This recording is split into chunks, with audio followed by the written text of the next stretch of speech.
ആ വലിയ ആർപ്പുവിളികളായിരുന്നു നീരജ് ചോപ്രയ്ക്ക് വേണ്ടി. മാത്രമല്ല വൈകിട്ട് മുതൽ ഈ വലിയ സ്ക്രീൻ ഇവിടെ സജ്ജീകരിച്ച് വെച്ചത് മുതൽ ആ മത്സരത്തിന് വേണ്ടി എല്ലാവരും കാത്തിരിക്കുകയായിരുന്നു.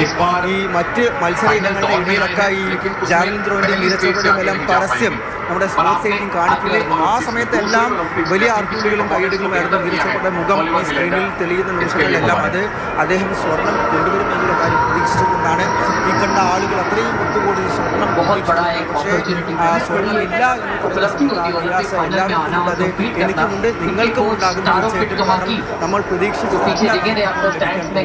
നിരാശ തിരിച്ചുണ്ട്. തീർച്ചയായിട്ടും മൂന്നാം ഊഴത്തിൽ നിരാശയാണ്. രണ്ടാം ഊഴത്തിൽ 89.45 മീറ്റർ. പക്ഷേ നിരാശപ്പെടേണ്ട സമയമായിട്ടില്ലെന്നാണ് എൻ്റെ ഒരു അഭിപ്രായം. മുന്നിലേക്ക് എങ്ങനെയായിരിക്കും വിജയൻ? ഇനിയും 3 ടേൺ കൂടെ ബാക്കിയുണ്ട്. അടുത്ത എലിമിനേറ്റർ കഴിഞ്ഞു കഴിഞ്ഞാലുള്ള പെർഫോമൻസ് ഇനി നിർണായകമാണ്. പക്ഷേ അർജുൻ പറയുന്നത് പോലെ തന്നെ ആ 92 എന്ന പെർഫോമൻസ്, നദീമിൻ്റെ ആ ത്രോ, ഒരു പക്ഷേ അത് ടിപ്പിക്കൽ ത്രോ ആയി തന്നെ അവിടെ കിടക്കാനുള്ള സാധ്യതയും നിലവിൽ കാണുന്നുണ്ട്. മറ്റുള്ളവർക്ക് കാര്യമായി അതിന് അടുത്തെത്താൻ പോലും 3 ഊഴം കൊണ്ട് കഴിയുന്നില്ല. തൊട്ട് താഴെ 88ഉം 87ഉം ഒക്കെ ഉണ്ട്. പക്ഷേ ഒരു വെള്ളി എന്ന് പറഞ്ഞ സ്വർണ്ണമോ വെള്ളിയോ എന്നായിരുന്നു നമ്മുടെ അടുത്ത് വൈകുന്നേരത്തോടു കൂടി അർജുൻ അവിടെ നിന്നപ്പോൾ അച്ഛൻ സംസാരിച്ചിരുന്നത്. പക്ഷെ നമ്മളെ സംബന്ധിച്ച് സ്വർണം തന്നെയാണ്. അപ്പോൾ മുന്നിലേക്കുള്ളൊരു കാര്യങ്ങളെല്ലാം ഇനി വരുന്ന ഓരോ ത്രോയും നിർണായകമാണ് അല്ലേ ഓരോരുത്തരുടെയും? തീർച്ചയായിട്ടും. ഈ ആദ്യത്തെ എലിമിനേറ്ററിന് മുമ്പായി ഇനി 2 പേര് കൂടെ മത്സരിക്കാനുണ്ട്. അത് കഴിഞ്ഞാൽ ആദ്യത്തെ എലിമിനേറ്റർ വരികയായി. അത് കഴിഞ്ഞിട്ട് പിന്നെയുള്ള അതിനുശേഷമുള്ള 3 ത്രോകൾ, അതാണ് നിർണായകം. ഒരുപക്ഷെ അതിൽ 92 എന്നുള്ള മാർക്ക് നീരജിന് മറികടക്കാനാകുമോ എന്നുള്ളതാണ് പ്രധാനപ്പെട്ട ചോദ്യം. എങ്കിലും മെഡൽ ഉറപ്പ് തന്നെയാണെന്നാണ് ഈ ഘട്ടത്തിൽ നമുക്ക് പ്രതീക്ഷിക്കാവുന്നത്. നമ്മൾ പലപ്പോഴും ചിലപ്പോൾ കണ്ടുകൊണ്ടിരിക്കുന്ന പ്രേക്ഷകർക്ക് ഈ എലിമിനേറ്റർ എന്താണ്, എങ്ങനെയാണ് റൗണ്ടുകൾ, 6 റൗണ്ട്, 3 റൗണ്ട്, അത് കഴിഞ്ഞ് മാത്രമേ അടുത്ത 3ലേക്ക് പോവുകയുള്ളൂ, 2 ഫൗളായാലും എന്നൊക്കെയുള്ള പല വിധത്തിലുള്ള സംശയങ്ങളും ഉണ്ടാകും. അതൊന്ന് കൃത്യമായിട്ട് വിശദീകരിക്കുക. എന്താണ് ഇപ്പോൾ ഓൾറെഡി 2 ത്രോ ഫൗളായിരിക്കുകയാണ്, മുന്നിലേക്ക് പോകാൻ പറ്റുമോ, എന്താണ് എലിമിനേറ്റർ, അങ്ങനെയുള്ള സംഭവം?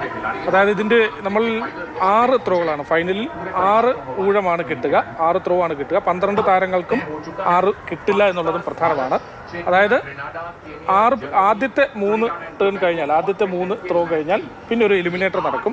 അതിൽ പെർഫോമൻസിൽ ഏറ്റവും മികച്ച 8 പേരെയാണ് അടുത്ത റൗണ്ടിലേക്ക് അല്ലെങ്കിൽ ഫൈനലിൽ തന്നെ അടുത്ത ഘട്ടത്തിലേക്ക് പോകുന്നത്.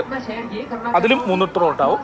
ഇതിൽ ഏറ്റവും മികച്ചത്, ഇതിലെല്ലാം വെച്ച് ഏറ്റവും മികച്ചത്, ഏറ്റവും കൂടുതൽ ദൂരം എറിഞ്ഞ ആൾക്ക് തന്നെ ആയിരിക്കും ഗോൾഡ് കിട്ടും. പക്ഷേ നദീമിന് ഈ 92.97 എന്ന ആ വലിയൊരു മാർക്ക് ഓൾറെഡി സ്കോർ ചെയ്ത സ്ഥിതിക്ക് ഇനി അടുത്ത ത്രോകളിൽ നിന്ന് അദ്ദേഹം പങ്കെടുക്കണമെന്ന് നിർബന്ധമില്ല.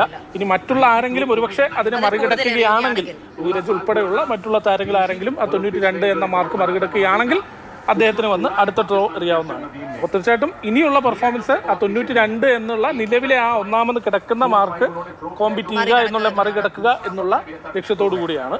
അത് മറികടക്കാൻ കഴിഞ്ഞാൽ അടുത്ത ത്രോയിലേക്കായി നദീമും വീണ്ടും പങ്കെടുക്കും. 92 എന്നുള്ളത് വീണ്ടും അങ്ങോട്ടേക്ക്, അതായത് 92-ന് ശേഷം പോകുന്നുണ്ടോ നോക്കും. പക്ഷേ 92 എന്ന മാർക്ക് ഇനി ആർക്കും എത്താൻ കഴിഞ്ഞില്ലെങ്കിൽ നദീമിൻ്റെ ആ ഒന്നാമത്തെ സ്ഥാനം അഥവാ സ്വർണ്ണ മെഡൽ എന്നുള്ളത് സേഫാണ്. നദീമിലേക്ക് തന്നെ പോകും. സെക്കൻഡ് പൊസിഷനിലാണ് ഇപ്പോൾ നീരജ് നിൽക്കുന്നത്, 89.45. 92.97 മീറ്ററാണ് നദീമിൻ്റെ ഇപ്പോഴത്തെ സ്കോർ എന്ന് പറയുന്നത്.